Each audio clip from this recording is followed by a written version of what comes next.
It's 3 years in the making, but it's only taken me 3 weeks from our last video to actually come up with the concept and finishing the piece. It takes 3 years to get to the point where you can do it in 3 weeks.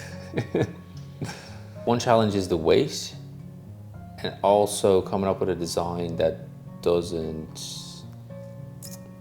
overpower the stone. If too much material becomes too big, you want it to kind of be about the stone and not take away from it. You could put diamonds around it and do all the stuff, but it just gets bigger and bigger. And I think with this, it just needed to be very simple.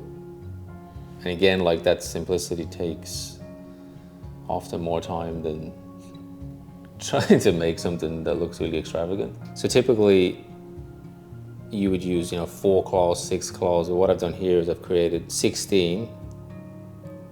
So they're all a double claw. So each individual claw is a wire that has to be soldered in place.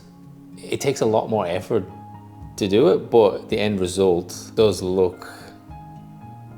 give that premium sort of high-end feel to it.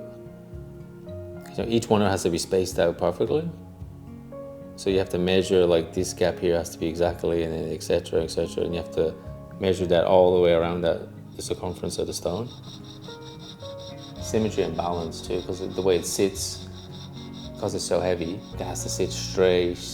And yeah, I find that if you start adding more and more material, then you'd have to add like a chunkier necklace. I wanted to keep the necklace as fine as I could, and just make it about the actual topaz itself.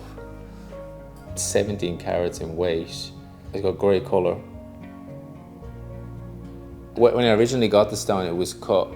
It wasn't great, so I actually had a recut only a couple of months ago, and that's actually, I have to make the stone look more alive.